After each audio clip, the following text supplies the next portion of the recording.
Greetings. This video overview goes with the lesson for U.S. history for, I think, Wednesday,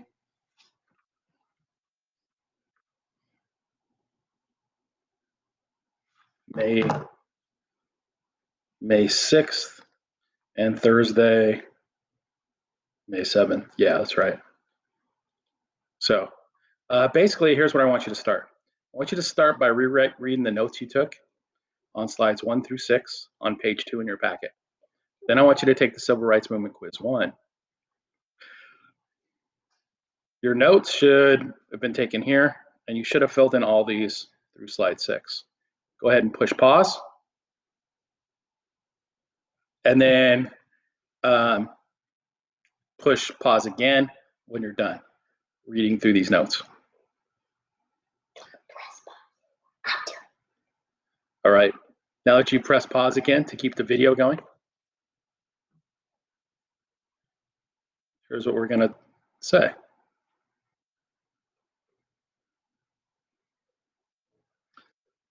Take the Civil Rights Movement Quiz 1. It should be right after slide 6. It's right here. And I want you to do it on a new doc. Here's how you do it. See the 9 squares? Those are 9 squares. Once you click on the 9 squares, you should get an option for docs. And then do plus.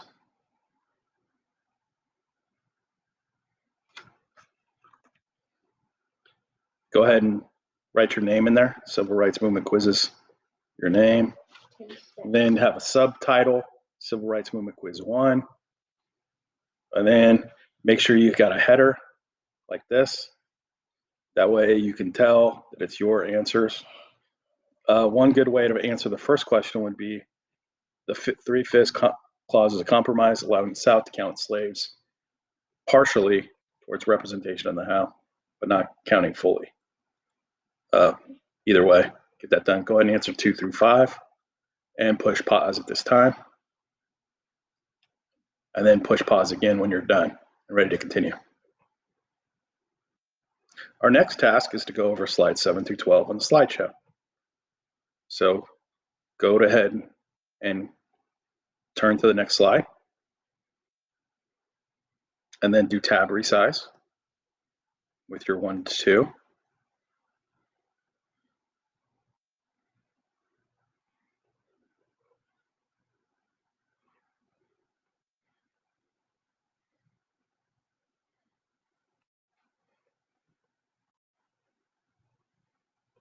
Change the sizing to be like 100. And go ahead and fill in the blanks for slides 7 through 12. Push pause while you're doing that. When you finish, do that. Push pause again. And then I'll go over the slides. Good job getting those notes done. Let me talk about each slide now in the time we got remaining. Okay. Good job, Sienna, on the pause demonstration. Okay. And she's going to help me manage my time because I went too long last time. In 1955, this young man, Emmett Till, pictured here, was lynched. He was only 14 years old at the time, and he's from Chicago. He was visiting family down in Mississippi. Allegedly, he whistled at a white lady. Whether he actually did that is arguable. But anyway, in the middle of the night, they dragged poor Emmett Till out of his bed, beat him, shoot him in the head, and you find his bloated corpse in the, I believe it's the Chattahoochee River. And this is what he looked like after they pulled him out. It's not a pretty sight. Emmett Till's murderers, white murderers, were found not guilty, even though everyone knew they did it. Dad, don't talk so fast. The jury, I'm fine, I got to make sure I have enough time. The jury was all white, and it really showed that Southern racism was awful. Worse yet, the murderers admitted to killing Till the following week. So they openly admitted it, and they got away with murder. The mother insisted on an open casket because she wanted the whole world to see what they did to her baby boy here. This murder really did motivate people to participate in the civil rights movement because they were so upset by it, because it's awful what they did. Yeah. And if you talk to people, they mention Emmett Till when times were hard in the civil rights movement. In 1957, a few years after the Brown v. Board of Education decision, the so-called Little Rock Nine was formed. These are 9 students that started the integration process at Little Rock Central High School in Arkansas. And Southerners formed what are known as white citizens councils to resist integration. These are separatist groups. These are people advocating fiercely for segregation. And what happened was lynchings and the Ku Klux Klan membership increased greatly at this time.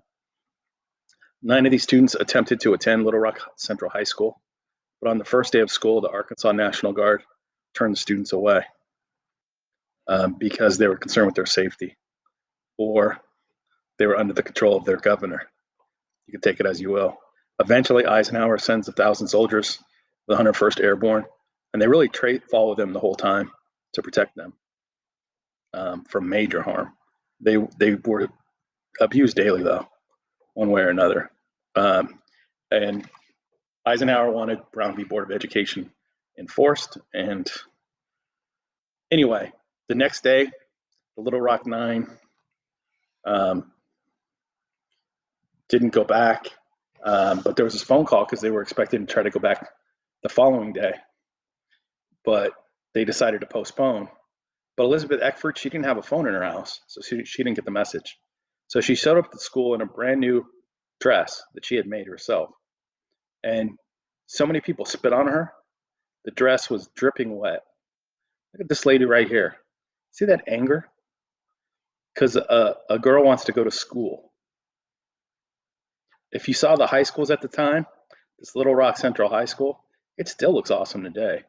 If you saw the alternate black high school, it was not awesome. The facilities weren't nearly as good. Anyway, the Little Rock Nine becomes important as the people on the front line of the civil rights movement trying to create some change here. Let's go to the next slide. It's horrible, huh? That face. Just mean. Yeah. Anyway, a few years before that happened, there was the Montgomery bus boycott. Rosa Parks was a key figure in that movement. In 1955, on the way home from work, Rosa Parks, a black woman and secretary of the NAACP in Montgomery, refused to give up her seat on the bus. She was protesting the seating policy of the bus company. In books 20, 30, 40 years ago, they used to say that Rosa Parks was tired. That's why she refused to give her a seat. She was not tired any more than anyone normally is. She was making a political statement. She was protesting a law that she thought was unfair. Her arrest sparked a major nonviolent resistance movement to the unjust bus policy that was trying to force black people to sit in the back. For a year, people walked, carpooled, or got rides to avoid the Montgomery buses. Eventually, the city and the bus company caved, and they changed their seating policy. One of the leaders of the bus boycott was Martin Luther King Jr., a young reverend from Atlanta. And this is where he got his reputation. In 1960, the Greensboro boys, Greensboro is in North Carolina, were famous for opposing lunch counter policies where black people weren't allowed to be served. These 4 black college students refused to leave the lunch counter at a restaurant and were refused service. But they came back in the restaurant every day, and this sparked a lot of conflict.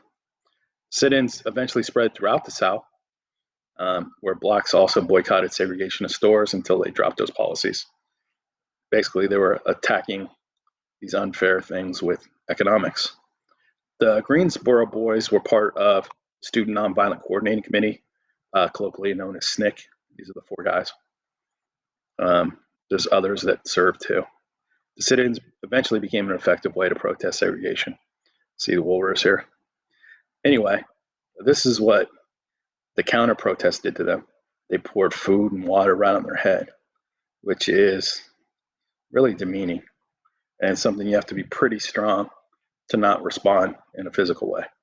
I would have trouble just letting someone pour food on me. But these people learn to take it. So in a lot of ways, they're stronger than me. All right, next one. In 1961, people protested segregation in public transportation and what's known as the Freedom Rides.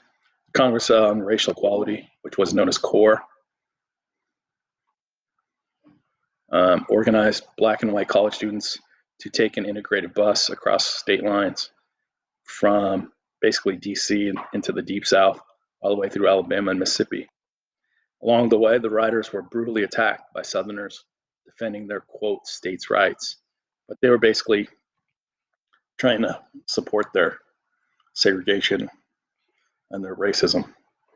The Freedom Rides forced Kennedy to take a stance because they eventually bombed these schools and they beat the heck out of the people. I think this guy's James Swerk.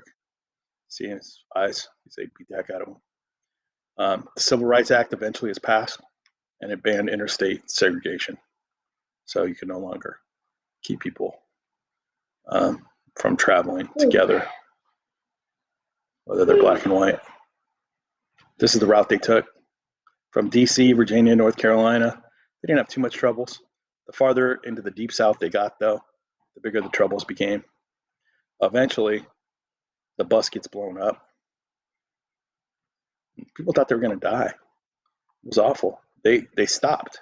Another group had to come in to continue the Freedom Ride. Awful bit of our history. In 1963, Dr. King led what's known as the March on Washington, and 250,000 people show up in a civil rights march to the steps of the Lincoln Monument in Washington, D.C. This becomes the defining moment of the civil rights movement. This is on the Mall. This is the Capitol building. This is Dr. King. He's really right in the middle here. See all the people that were there? Looks like a bunch of snow. Yeah, it's totally packed. And it's kind of an infamous scene, and the speech has now become legend. I think I'm going to have Sienna read it for you guys, if she will. Go ahead. I have a dream today that one day little black boys and black girls will be able to join hands with little white boys and white girls as sisters and brothers. I have a dream today. I have a dream today that my 4 little children will one day live in a nation where they will not be judged by the color of their skin, but by the content of their character. The last part's cut off a little bit, so I helped her out. This speech is still one of the most famous speeches in history. I think that was the year that Dr. King wins Nobel Peace Prize. He donated his prize money, by the way, to the movement.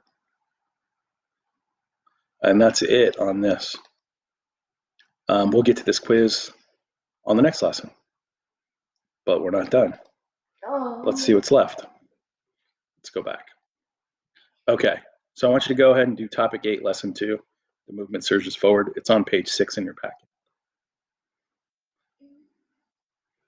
So just keep going. Feel free to answer questions 1 through 4 ahead of time and do the reading and answer the rest of the questions. Go ahead and skip the paragraph question. And that's it.